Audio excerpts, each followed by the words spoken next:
Thank you very much, everyone. And I'd like to start by saying that our country is doing very well. Things are, as you can see, doing quite well. Please sit down.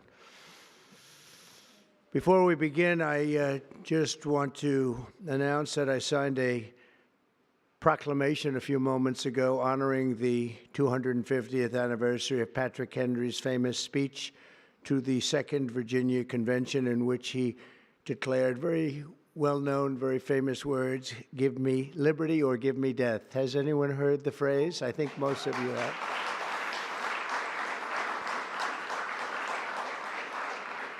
And moments ago, I also signed an executive order to dramatically increase production of critical minerals and rare earths. It's a big thing in this country, and as you know, we're also signing agreements in various locations to unlock rare earths and minerals and lots of other things all over the world, but in particular Ukraine. We're doing very well with regard to Ukraine and Russia, and one of the things we are doing is signing a deal very shortly with respect to rare earths with Ukraine, which they have tremendous value in rare earth, and we appreciate that.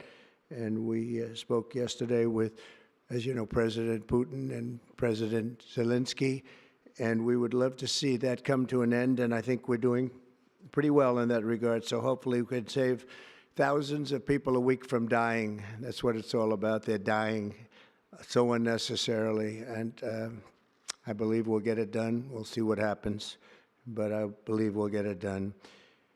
Today we take a very historic action that was 45 years in the making. In a few moments, I will sign an executive order to begin eliminating the Federal Department of Education once and for all.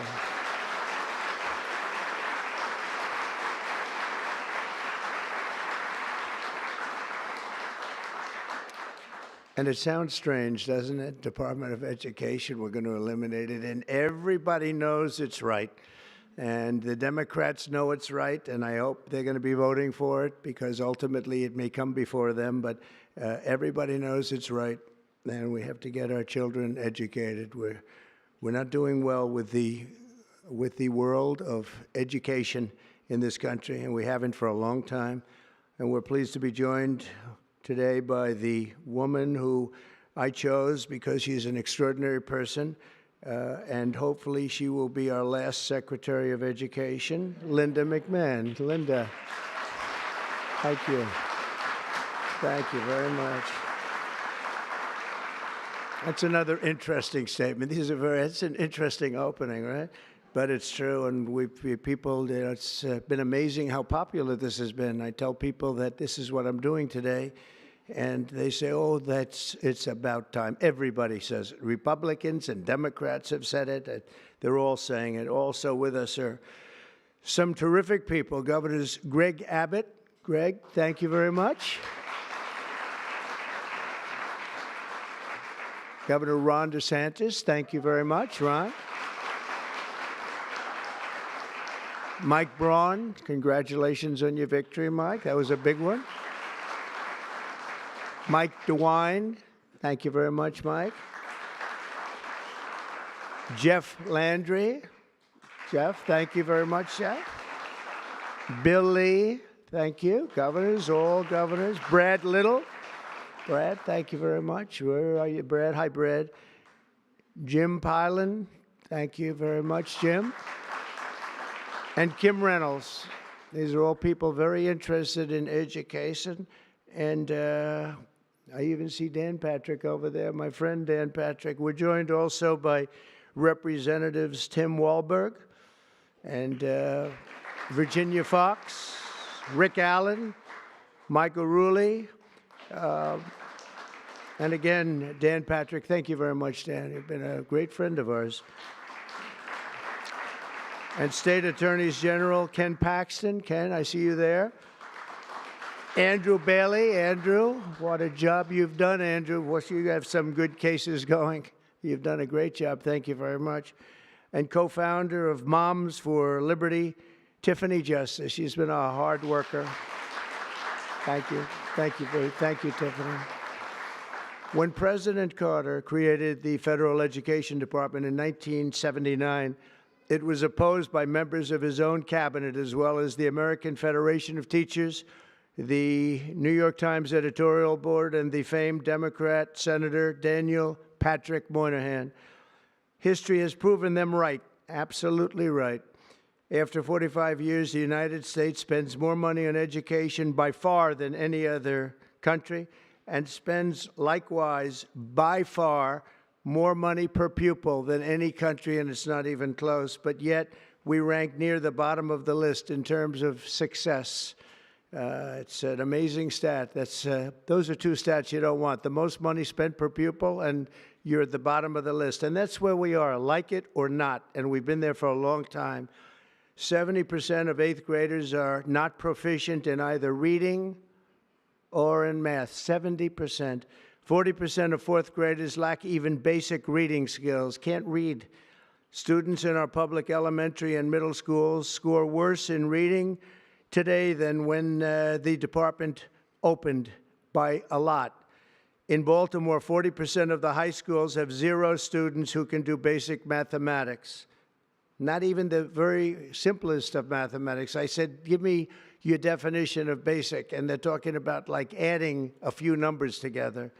Despite these breathtaking failures, the department's discretionary budget has exploded by 600% in a very short period of time, and it employs bureaucrats in buildings all over Washington, D.C. And as a former real estate person, I will tell you, I ride through the streets of Washington, and it says Department of Education, Department of Education. I said, how do you fill those buildings? It's crazy what's happened over the years. I'm pleased to report that after offering these federal employees 2 generous buyout options, and they were very generous, and they're good people, but they were very generous. My administration has initiated a reduction in force, and we're already cutting numbers that were really surprising to a lot, that we were able to do it so successfully. And we've cut the number of bureaucrats in half. 50% have taken office, which is great. Thank you. Under the action I'm taking today, a small handful of Democrats and others that we have employed for a long time, and there are some Republicans, but not too many, I have to be honest with you.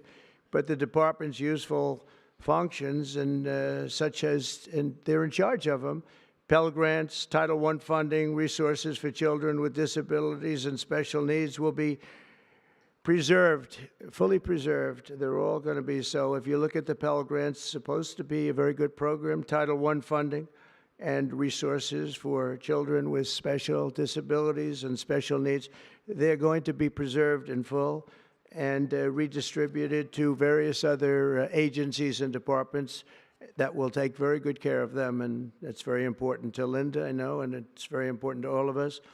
But beyond these core necessities, my administration will take all lawful steps to shut down the department. We're going to shut it down, and shut it down as quickly as possible. It's doing us no good. We want to return our students to the states where just some of the governors here are so happy about this. They want education to come back to them, to come back to the states, and they're going to do a phenomenal job.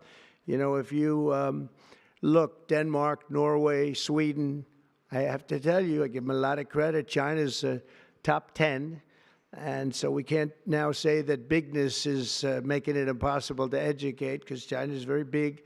But you have countries that do a very good job in education. And I really believe, like some of the governors here today, from states that run very, very well, including a big state like Texas, but states that run very well are going to have education that will be as good as Norway, Denmark, Sweden, and those top, Finland, those top countries that do so well with education. I think they'll do every bit as well. And what do you think about that, Governor? Do you agree? I think so. Ron, do you agree? I think so. Florida? Iowa? That's right. I really believe that. They'll be as good as any of them. And then you'll have some laggards, and we'll work with them. And we can all tell you who the laggards will be right now, probably, but let's not get into that. But we'll work with them, and we're going to make them they'll do a job. I think they'll do a job, and they'll go to sections of the state. For instance, New York, you'll have a Manhattan, and you'll have a Suffolk County, and you'll have Nassau County, and you'll have Westchester County. You'll do 4 or 5 or 6 of them. You have upstate New York, and those counties, I think, are going to do very well. And I think ultimately Manhattan should do very well. But we'll break it down into sections, and I think it'll be really, really good. And they're going to be probably the tougher ones, but I think they have a chance to do really well. But we're going to be returning education very simply back to the states where it belongs, and this is a very popular thing to do, but much more importantly, it's a common sense thing to do, and it's going to work. Absolutely, it's going to work, and I can tell you from dealing with the governors and others in the state, they want it so badly. They want to take their children back and really teach their children individually. Probably the cost will be half, and the education will be maybe many, many times better. So we look forward to this. I want to just make one little personal statement. Teachers, to me, are among the most important people in this country, and we're going to take care of our teachers. And I don't care if they're in the union or not in the union. That doesn't matter. But we're going to take care of our teachers, and I believe the states will take actually better care of them than they are taken care of right now. They'll work all sorts of systems and even merit systems. Those great teachers are going to be maybe a little bit better rewarded, or maybe that's the way it should be, but the states are going to make that decision. But we're going to love and cherish our teachers along with our children, and they're going to work with the parents, and they're going to work with everybody else, and it's going to be an amazing thing to watch, and it's really going to be something special. And Linda, you're presiding over something that's so important, and you're going to do a fantastic job, just like you have your whole life. I know your whole life I've been watching you. I've been watching you for a long time. She's had nothing but success. So it's tremendous to have you, and hopefully you won't be there too long, but we're going to find something else for you, Linda, okay? So this will conclude what we are talking about with respect to our most cherished group of people, and that's our children. We want to have our children well educated. We want them to love going to school. We have examples of it. Look at those beautiful, bright-eyed faces. They are so smart. They're so smart. And with that, I'm going to come down, and we're going to sign a very important document, and we're going to be on our way. People have wanted to do this for many, many years, for many, many decades. And I don't know, no president ever got around to doing it, but I'm getting around to doing it. So thank you very much.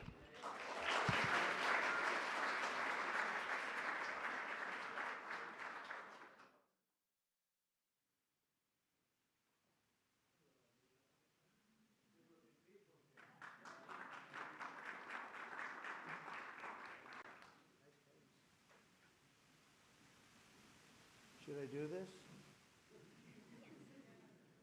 Should I do it? Yeah? Okay. I think so. We have pens for you too, special pens. I'll take this one out. I had one that was very lucky. I signed another document that turned out to be very good for the country, and I said, let's use that same pen. I don't know, is anybody superstitious? Ron, are you superstitious? Let's use that same pen.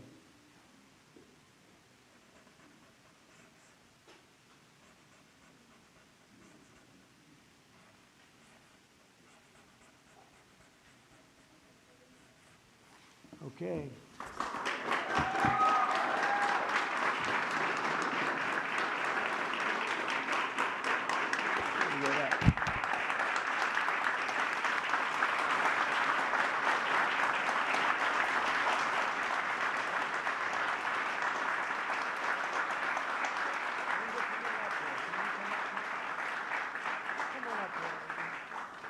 Can you come up just to say, come on up? That's great. It's very important. You're a big factor here. Good luck. Good luck, Lynn.